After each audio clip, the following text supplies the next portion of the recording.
Welcome to Let's Do Revision official YouTube channel. So we continue with Biology Paper 2 of 2024 GCE. Previously, we only answered one question. Today, we continue from question 2. So we are starting from question 2 right here. And the question reads, Figure 2 shows structure of a fungus. As you can see the structure. We scroll down and see the first question. So the first question is identify the parts labeled D and G. So what is the part labeled D? So the part labeled D is there and G is here. The part labeled D is called the sporangium. Okay, just singular. If it was pointing at two, we're going to say sporangia. It is the sporangium. And the function, it bears spores. It bears spores, and spores are just seed-like that germinate when the conditions are favorable. Then the part labeled D, it is called the rhizoid. Okay, rhizoid. Now, what are the functions of the rhizoid? So one, it anchors the fungus into the substrate.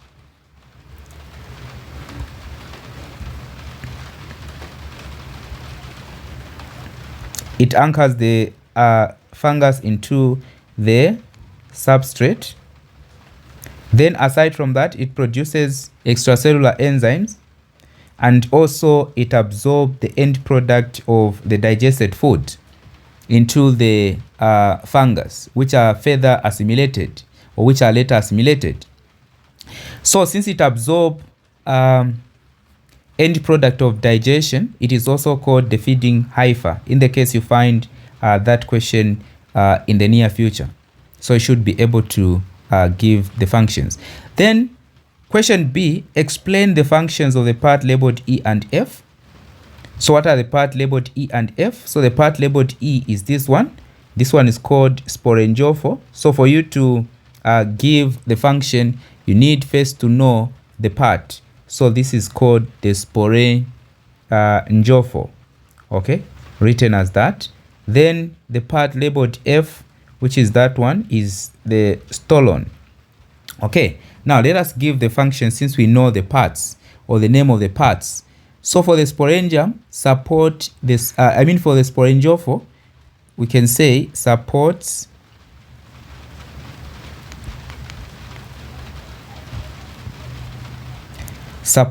the sporangium. That is the function of the sporangiophore. Then what about F? What about F? So F, we said, is the stolon. So what is the function of the stolon? So one, bear sporangium. So it bears sporangium and rhizoids. Bear sporangium and rhizoids.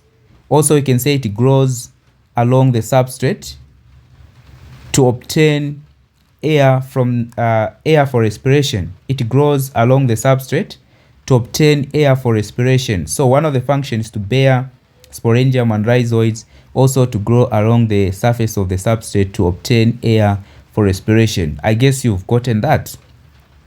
Then let us proceed to look at question C. So for question C1, outline the process of nutrition carried out by the fungus. Okay, outline the process of nutrition carried out by the fungus. Now, the type of nutrition carried out by the fungus is called saprophytic nutrition. So let us write something. So we can say the fungus, okay, the fungus carry out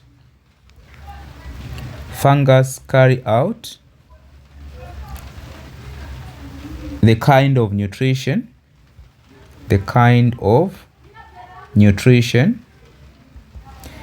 called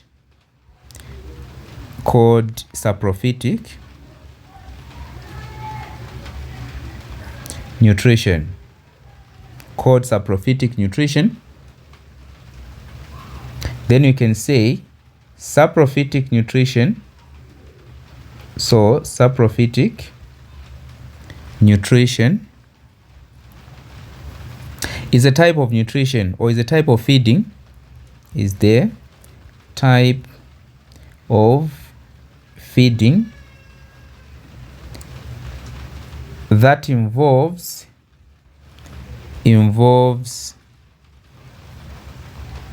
obtaining nutrients. I guess you are able to see the handwriting. Nutrients from decaying matter. Okay, I'll just extend up to this point. From decaying matter. Okay, so the fungus carry out the kind of nutrition called saprophytic nutrition. Saprophytic nutrition is a type of nutrition or type of feeding that involves obtaining nutrients from dead, decaying matter. So that is the description for the type of or the process of the nutrition that is carried out by the fungus. You can further add to this. Usually the fungus tips, which are rhizoid, releases or secretes extracellular enzymes that digest the dead organic matter into simpler soluble products, then absorb the byproduct, and later assimilated inside the fungus or inside the fungus. Yes, so that is how you can outline this one. Okay, so 3 marks for that, and I guess you've gotten the last part. So if I were to write this one, you can get all the marks fully, because you are just explaining or outlining the process of that is saprophytic nutrition in fungus. Then give an example of fungus that carries out the process of nutrition shown. So here you can put muca, or you can put muca or rhizopus. So these two, muca or rhizopus.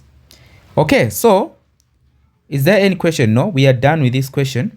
So we proceed to question 3. Figure 3 shows a kind of germination in a seed after it was planted in a well-watered soil.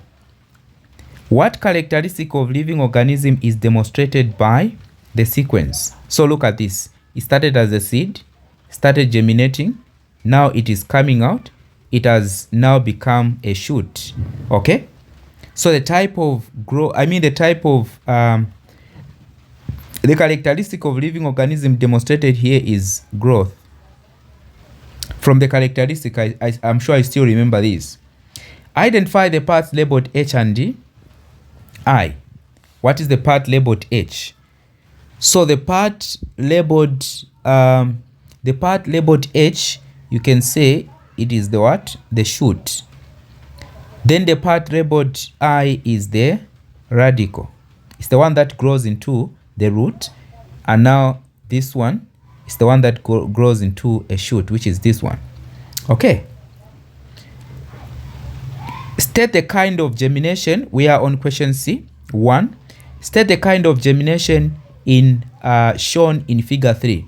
There are 2 types of germination. We have hypogeo and epigeo. So this is called epigeo kind of germination.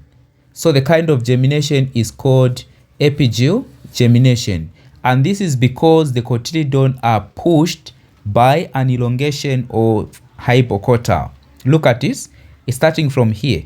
So the cotyledons are also pushed out, which are here. Okay. So together with the shoot. And that is the reason why it is called epigeo germination. So here they are saying state the kind of germination. So epigeo, give a reason for your answer.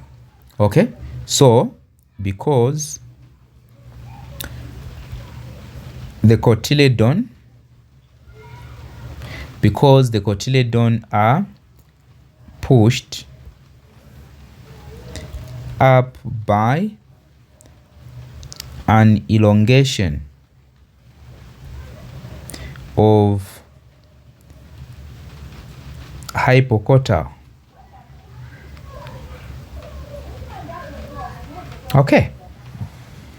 Then we move to D. Explain the importance of water in germination. What is the importance of water? So 1, it softens it softens the tester. It softens the tester so that it can split, okay, to release the PROMU, that is MUL, PROMU and radical. So that is one importance of water. Then the other one, it activates the enzyme and provide the aqueous medium for metabolic reaction to take place. It activates the enzymes and provides an aqueous medium for metabolic reactions to take place. Okay? So you can give for some more, or you can look for some more importance of water even as you go through this recording, and be able to contribute. Also type your answer in the comment and we'll be able to learn from you as well. Apart from the moisture, state 2 other conditions necessary for germination to take place. What are the conditions necessary for germination to take place? So one of them is oxygen. Then we also have suitable temperature. So this one I emphasize, write suitable temperature, not just the temperature, because temperature, you know that enzymes have optimum temperature. So for germination to take place, since enzymes are involved, there has to be suitable temperature, not just any other temperature, but suitable temperature. Okay, you know that high temperature denatures the enzyme, and of course lower temperature than the usual one keep the enzymes inactive. Then oxygen is required for respiration, which provides energy. Okay, so these are the conditions necessary for respiration. Let us have a look at question 4. Figure 4 shows the spinal reflex. Identify the part labeled J and L. What are the part labeled J and L? Okay, so if you look at J, the part labeled J, we can say dendrion or receptor. So dendrion, okay, or receptor. Then for the part labeled L, the part labeled L is called white matter. So the part labeled L is the white matter. Then explain the function of the parts M and O. What is the part labeled M and O before we give the functions? So the part labeled M is the muscle. Okay, the part labeled M is the muscle, and you know that the muscle is an effector. So we are going to say M is the muscle, then carry out response to electric impulse. Okay, electric impulse. Then what about O? O is right here, and this is the relay neuron. So we are going to say relay neuron, and this function transport or transmit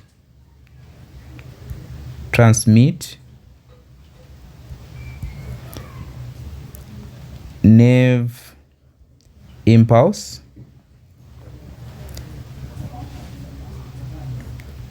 from sensory neuron to motor neuron. Okay, that is the function. Then see which 2 letters in figure 4 form part of the spinal cord.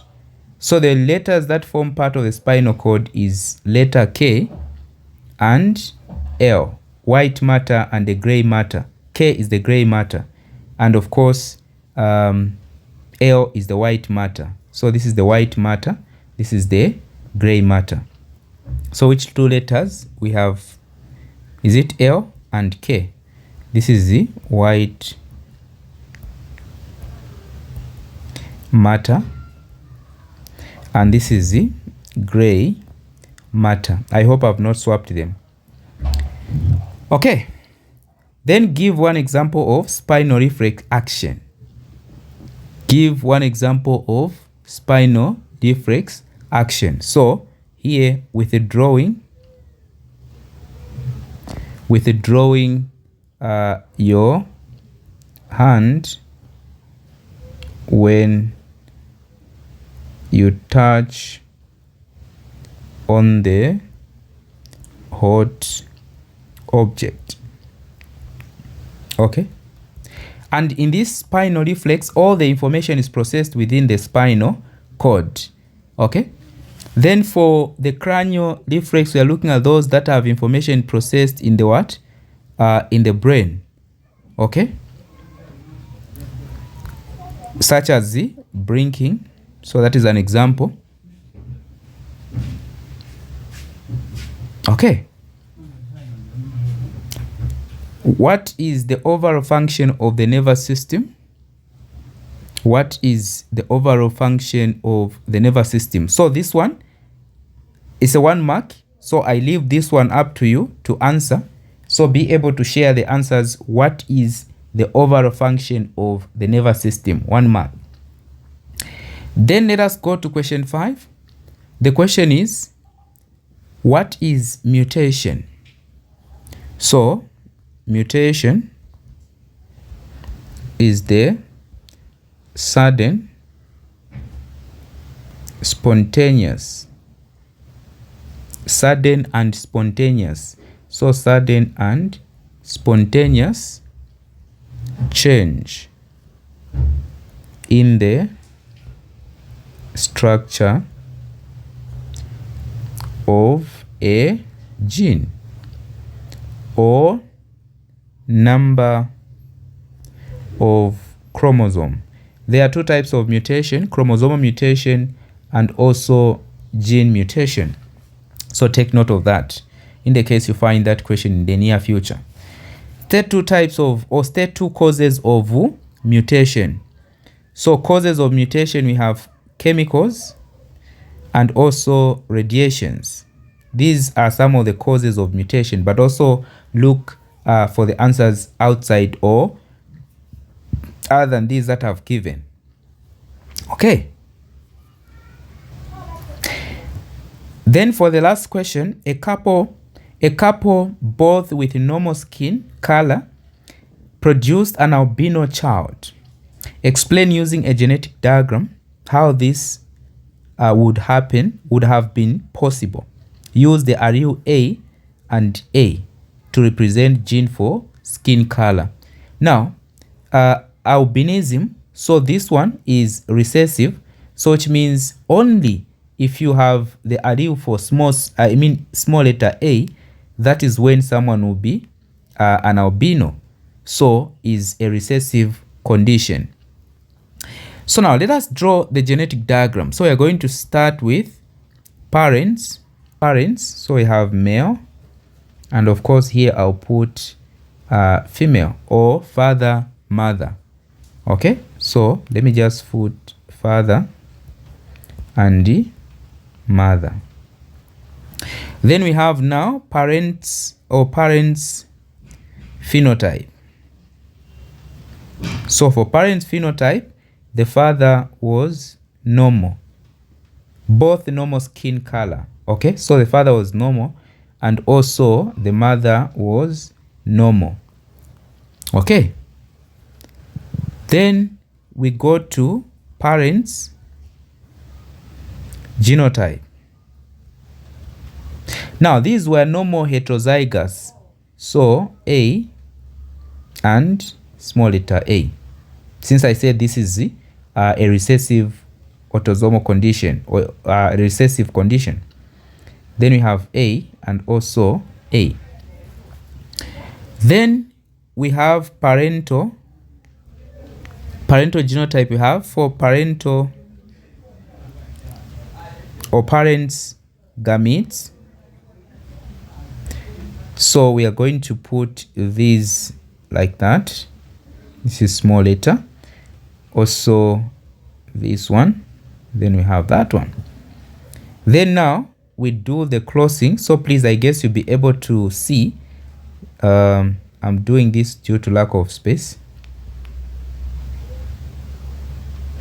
Then this goes with this and also that. So here fertilization has taken place. Then we have F1 offspring genotype. Then F1 offspring phenotype. So for genotype here, it's going to be A. Then this one AA. Then that one, it will be A. This one, and so this, that.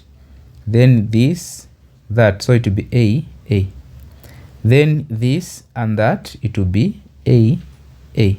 Then of course this and that, it will be A. So this is the normal. This is the normal but carrier. This is also normal but carrier. But this is the albino.